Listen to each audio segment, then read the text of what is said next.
Welcome to Vino's life ஸ்டைலுங்க.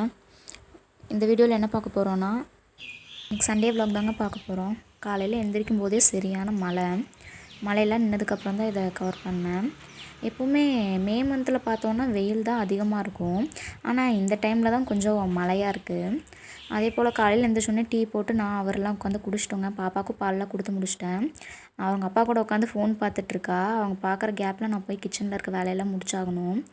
அதுக்கு போய் கிச்சனில் க்ளீன் பண்ண ஆரம்பிச்சிட்டேங்க. சிங்கில் கொஞ்சமாக பாத்திரம் இருந்துச்சு, அதெல்லாம் வாஷ் பண்ண ஆரம்பிச்சிட்டேன். வாஷ் பண்ணி முடிச்சுட்டு வந்து பார்த்தா டிவியில் பாட்டு போட்டிருந்தாங்க. அதை பார்த்துட்டு பாப்பா டான்ஸ் ஆடிட்டுருக்கா.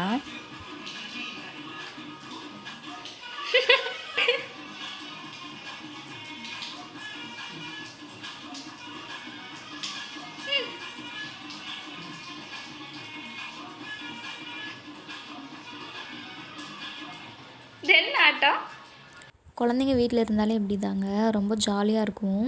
அவங்க பண்ணுற சின்ன சின்ன விஷயம் கூட நம்மளை சிரிக்க வைக்கிற மாதிரி தான் இருக்கும். பாப்பா கூட எப்போவுமே இப்படி தான் போகும் டைம். ஏதோ ஒன்று பண்ணிகிட்டே இருப்பாள்.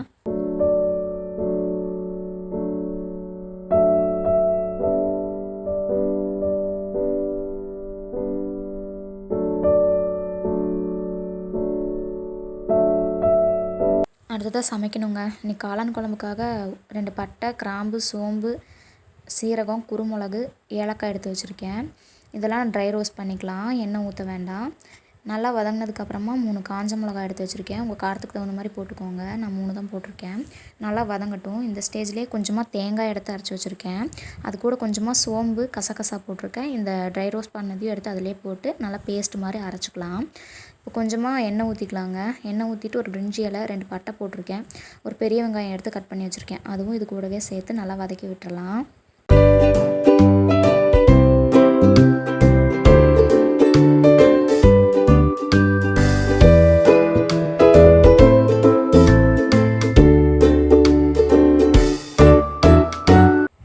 ஒரு 3 தக்காளி எடுத்து கட் பண்ணி வச்சுருக்குங்க. அதுவும் இது கூடவே சேர்த்து நல்லா வதக்கிக்கலாம். தக்காளி கொஞ்சம் அதிகமாக போட்டால் தான் டேஸ்ட் நல்லாயிருக்கும். தக்காளி நல்லா வதங்கட்டும். அதுக்கு கொஞ்சமாக உப்பு சேர்த்து வதக்கிறேன். அப்போ தான் சீக்கிரமாக வதங்கும். உப்பு தேவையான அளவு இதிலே போட்டுக்கிறேங்க. வதக்கிட்டேன். கொஞ்சமாக மஞ்சத்தூள் போட்டுக்கிறேன். இது கூடவே மல்லித்தூள் கொஞ்சம் போட்டுக்கிறேன். கொஞ்சமாக கரம் மசாலாவும் சேர்த்துக்கலாம். சேர்த்துட்டு இது எல்லாத்தையுமே நல்லா வதக்கி விட்டுருங்க. வதக்கி விட்டுட்டு நம்ம காளான் கட் பண்ணி வச்சுருக்கோம் இல்லையா, உங்களுக்கு எந்த சைஸில் வேணுமோ அந்த சைஸில் கட் பண்ணிக்கோங்க. நான் 2 கட் பண்ணியிருக்கேன். இது கூட போட்டு நல்லா வதக்கி விட்டுறலாம். வதக்கி விட்டுட்டு இதை தண்ணியெல்லாம் எதுவுமே ஊற்ற தேவையில்லைங்க. கொஞ்சம் நேரம் இதை மூடி வச்சிடலாம். காளான்லேயே நிறையா தண்ணி இருக்குங்கிறனால நம்ம தண்ணி சேர்க்கணுங்கிற அவசியம் வராது அதிகமாக. இதை பார்த்துட்டு நம்ம சேர்த்துக்கலாம். இப்போ மூடி போட்டு மூடி வச்சிடலாம். இப்போ ஓப்பன் பண்ணி பார்க்கும்போதே தெரியும் கொஞ்சமாக காளான்லேருந்து தண்ணி விட்டுருக்கு. அதனால் நம்ம என்ன பண்ணலான்னா, இதுக்கு தகுந்த மாதிரி தண்ணி சேர்த்தா போதும். இப்போ நம்ம அரைச்சி வச்சுருக்க பேஸ்ட்டை இது கூட சேர்த்துக்கலாம். சேர்த்துட்டு மிக்ஸி ஜார்லேயும் தண்ணி ஊற்றி கலந்து இதில் சேர்த்துக்கலாம். சேர்த்துட்டு ஒரு தடவை கலக்கி விட்டுருங்க. அதுக்கப்புறமா நமக்கு எவ்வளோ தண்ணி வேணும் அப்படின்றத பார்த்துட்டு நம்ம சேர்த்துக்கலாம். உங்களுக்கு தண்ணி மாதிரி வேணும்னா தண்ணி மாதிரி செஞ்சுக்கலாம். இல்லை கொஞ்சம் கெட்டியாக வேணும் அப்படிங்கும்போது கெட்டியாக இது பண்ணிக்கலாம். எனக்கு கொஞ்சம் கெட்டியாக தான் வேணும், அதனால் கொஞ்சமாக தான் தண்ணி சேர்த்துருக்கேன். இதை நல்லா மூடி போட்டு கொதிக்க வச்சிடலாம். கொஞ்சமாக கருவேப்பிலை மல்லி சேர்த்துக்கோங்க. என்கிட்ட மல்லி இல்லாதனால நான் கருவேப்பிலை மட்டும் சேர்த்துருக்கேன். இது ஒரு தடவை கலந்து விட்டு ஒரு 2-3 கொதி விட்டுருங்க. காளான் சீக்கிரமாக வெந்துடும், ரொம்ப நேரம் ஆகாது. இது ஒரு பச்சை வாசனை போனால் போதும். இப்போ காளான் குழம்பு ரெடி ஆயிடுச்சுங்க. அவ்வளோதாங்க, ரெடி ஆயிடுச்சு. இன்றைக்கி நான்வெஜ் எதுவும் செய்யலை, அதனால் காளான் குழம்பு செய்கிறேன். ஏன்னா கோவில் ஃபங்க்ஷன் இருக்கு இல்லையா, அதனால் நான்வெஜ் நாங்கள் எடுக்கலை. அவ்வளோதாங்க, மார்க்கெட் போயிட்டு வந்துட்டேன். இந்த வாரத்துக்கு தேவையான வெஜிடபிள்ஸும் ஃப்ரூட்ஸ் மட்டும் வாங்கிட்டு வந்துட்டேன். நான் மளிகை சாமான் வந்துட்டு மந்த்லி ஒன்ஸ் வாங்கிக்குவேன், அதனால் இடையில வாங்க வேண்டியது வராது. காய்கறியும் அதே மாதிரி தான், வாரத்துக்கு ஒரு நாள் வாங்கிப்பேன். இடையில போகவும் முடியாது, மார்க்கெட் கொஞ்சம் தூரமாக இருக்குது, அதனால் போகவும் முடியாது.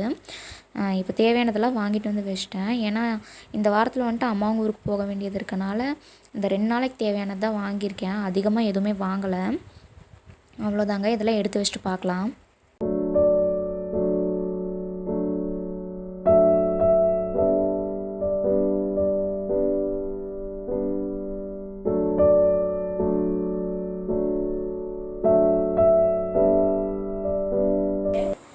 சண்டே, அதனால் மார்க்கெட் போய் இந்த நெக்ஸ்ட் வீக் தேவையான எல்லாமே வாங்கிட்டு வந்துட்டேன்.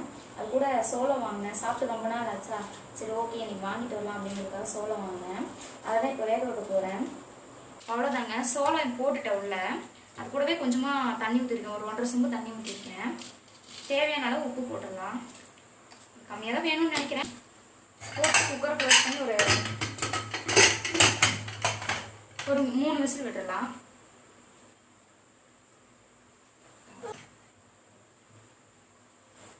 அவ்வளோதான், குக்கர் அடுப்பில் வச்சிட்டேன். ஒரு 3 விசில் வரட்டும், வந்தோடனே ஆஃப் பண்ணிடலாம். ஆஃப் பண்ணிட்டு உங்களுக்கு வேகத்தில் பால் வந்துருச்சு. நான் மாட்டுப்பால் தாங்க வாங்கிக்கிறேன், பாப்பாவுக்கு கொடுக்குறனால எங்கள் வீட்டுக்கே கொண்டு வந்து கொடுத்துருவாங்க. அதை வாங்கிட்டு வந்து வச்சுட்டேன். நெக்ஸ்ட்டு நைட்டுக்கு என்ன சமைக்கலான் இருக்கேன்னா சப்பாத்தி செய்யலான்ட்டு இருக்கேன். காளான் குழம்பு காலையில் வச்சோம் இல்லையா, அது கொஞ்சமாக இருக்குது. அந்த காளான் குழம்புக்கு வந்துட்டு நம்ம சாப்பாடும் சாப்பிட்லாம், தோசை, இட்லி, சப்பாத்தி இது எல்லாமே நல்லாயிருக்கும். சப்பாத்தி எல்லாமே நல்லாயிருக்கும். அதனால் நைட் சப்பாத்தி செய்யலான்ட்டு இருக்கேன். அவ்வளோதான், 3 விசில் வந்துருச்சு. ஓப்பன் பண்ணி பார்த்துடலாம்.